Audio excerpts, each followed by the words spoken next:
мавзӯи имрӯзаи мо модулҳои оддитарини дифференсиалӣ номида шудааст. ва бояд шумо дар хотир дошта бошед, ки то ҳол мо бо масъалаҳои дучор омадем, ки ҳалли онҳо аз адад иборат буд.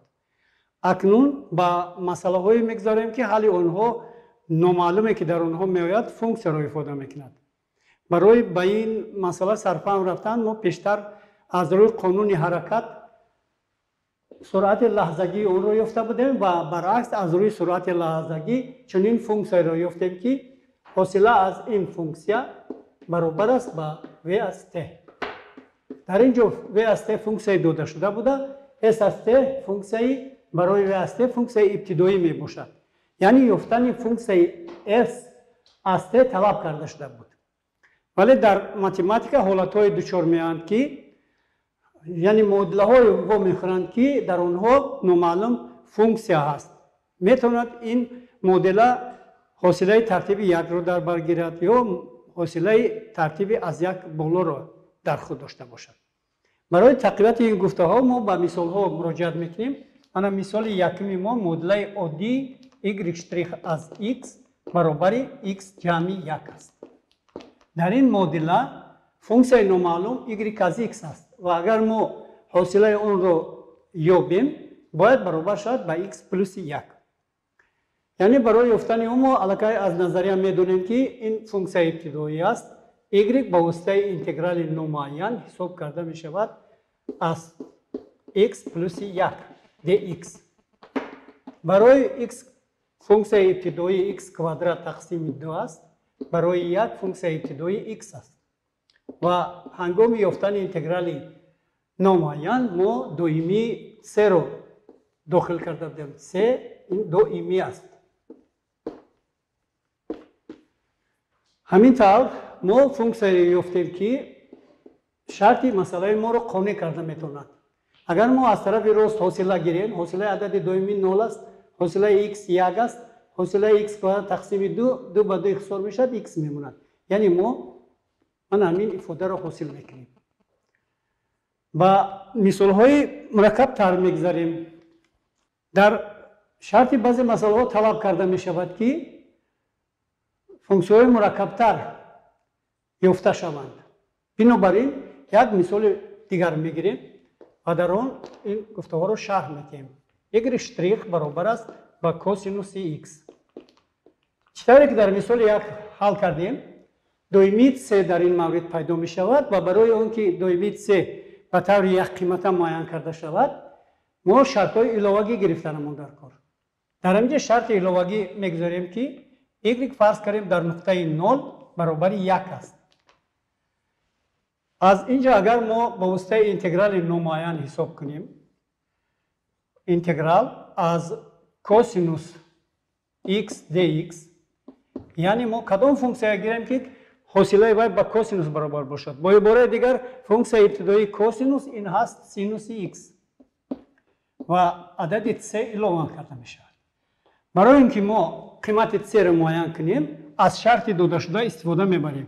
яъне мо ба ҷои x 0 мегзорем, ба ҷои y мегзорем қимати 1-ро. дар ҳамин баробарӣ агар мо гузорем, 1 баробар мешавад синуси 0 ҷамъи c s. ва аз ин ҷо азбаски қимати синуси 0 баробари 0 аст, мо ҳосил мекунем s баробари 1.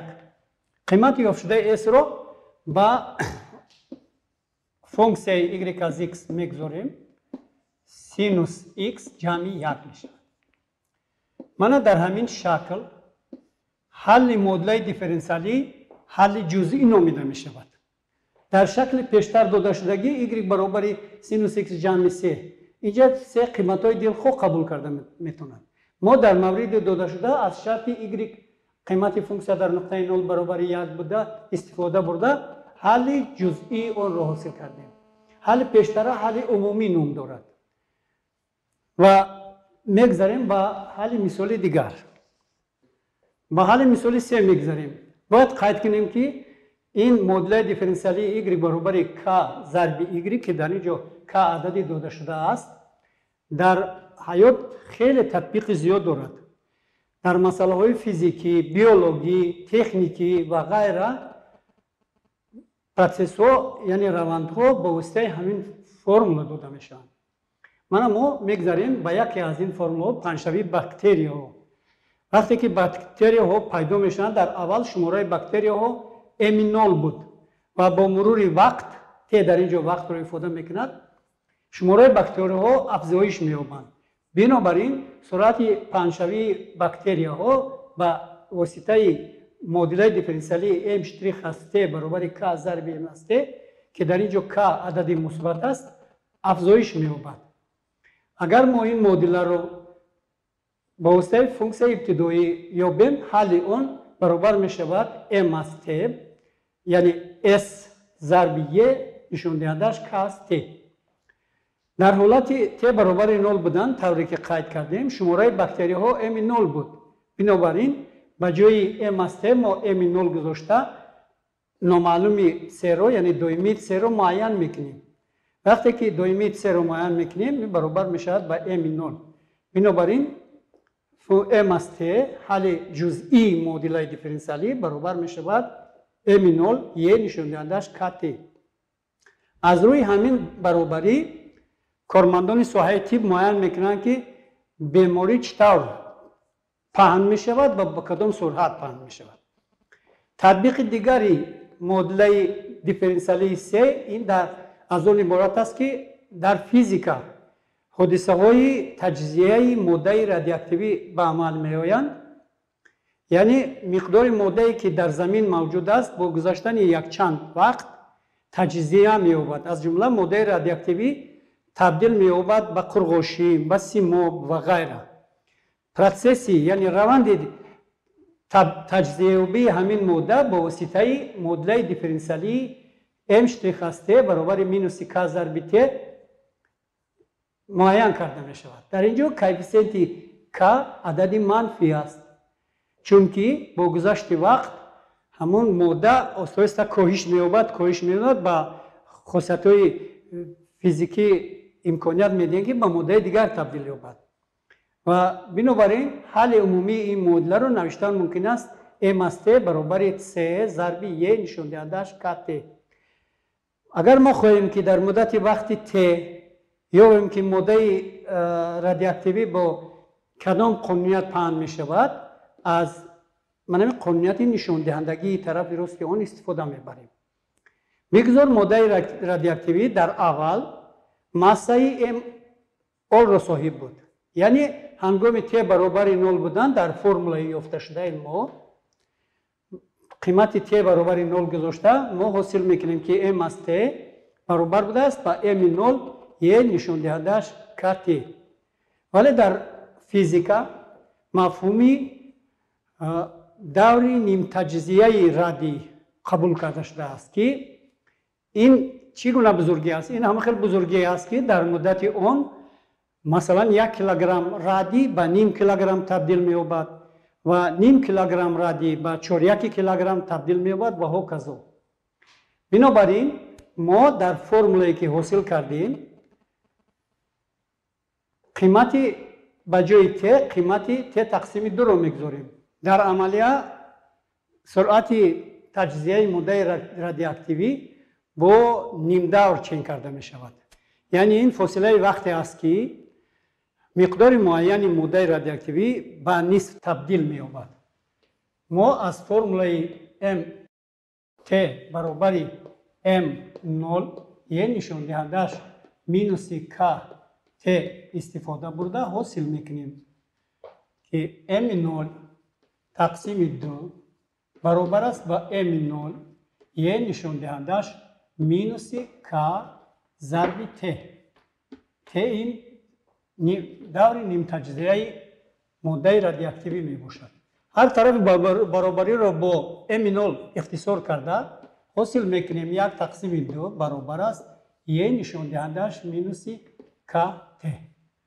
аз ин ҷо 1 тақсими 2 баробар мешавад ба 1 тақсими е нишондиҳандааш kt.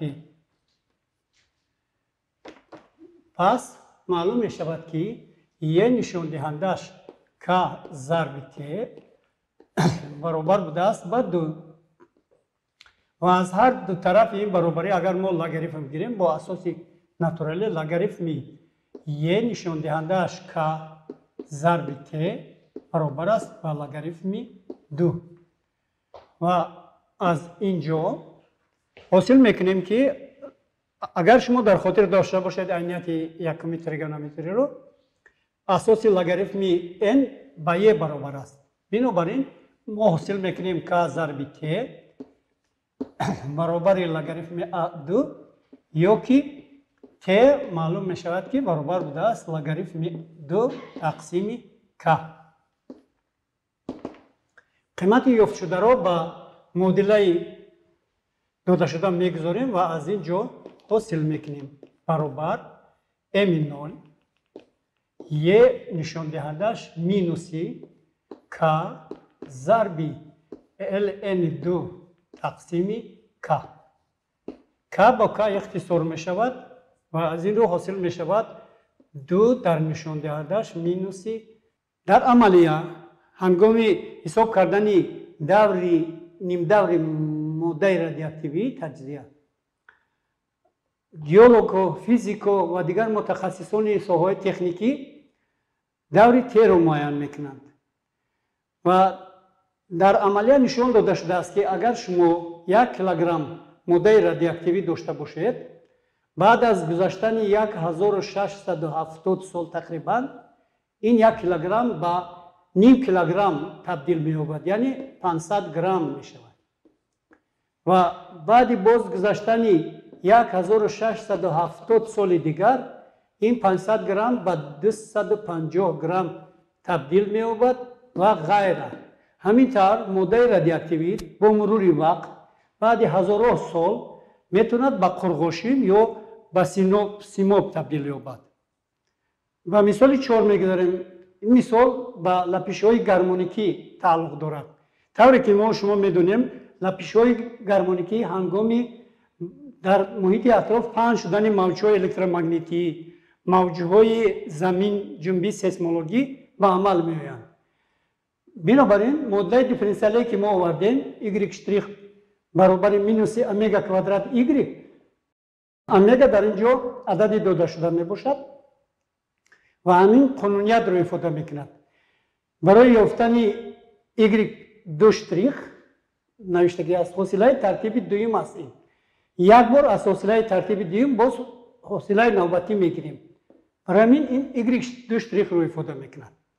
حل عمومی این معادله با واسطه فونکسیون y از x برابر c1 سینوس امگا x جمع c2 داده می شود که در اینجا s1 s2 دائمی ها می باشند و ما تصدیق میکنیم که حل عمومی این معادله در شکل y از t یعنی با جای x t مرور وقت این را افاده میکنیم y از t برابر a ضرب سینوس امگا t جمع فی افاده کرده می شود که در اینجا فی این فاز ابتدایی لپیش بوده امپلیتود لپیش رو افاده میکند. برای به این باوری حاصل کردن از همین فرمولی که در چهارکنجه من گرفتم 2 مرتبه حاصله گرفته با معادله داده شده میگذاریم. وقتی که یک بار حاصله میگیریم من ببینید a ضرب سینوس حاصله از سینوس با کوسینوس برابر میشود ضرب امگا میشود. بنابراین a ضرب امگا ضرب کوسینوس امگا جمع فی میشود و یک بار دیگر از این افاده حاصله گیریم اگر y' این برابر است y' برابر است با مینوسی a از کوسینوس اکنون حاصله برابر مینوس سینوس میشود. بنابراین دو یک مینوس پیدا میشود یعنی امگا باز ضرب امگا کوادرات رو میتید سینوس امگا ت جمع فی. اکنون همین قیمت های y' رو با یک جای با قیمت y آورده با معادله میگذاریم. من با جای y' من گذاشتم افاده طرفی راست مینوس a امگا کوادرات سینوس امگا ت جمع فی رو و به طرف راست مینوس امگا بود گذاشتم سینوس امگا ت جمع هر دو طرف برابر شد یعنی ما حاصل کردیم 0 عینیتاً برابر 0. از اینجا معلوم میشد که حل معادله لپیش‌های گرمونیکی در شکلی من در داخل چهارکنجه گرفتگیمون حاصل میشده است. اینک برای تقویت بخشیدن و دانش گرفته شما ما مشق‌ها برای کارهای مستقلانه پیشنهاد میکنیم. در تخته این مشق‌ها آورده شدند. مشق‌ها 3 نمودند. در مشق‌های جسم یکم جسم راستخطا با سرعت v از t متر ثانیه حرکت دارد. طلب کرده می شود که قانون این حرکت در فاصله وقت از t برابر 1 تا t برابر 2 حساب کرده شود. مانا در مثال های 1 2 3 4 مدل دیفرانسیلی داده شده است و طلب کرده می شود که شما حل عمومی اونها را یابید.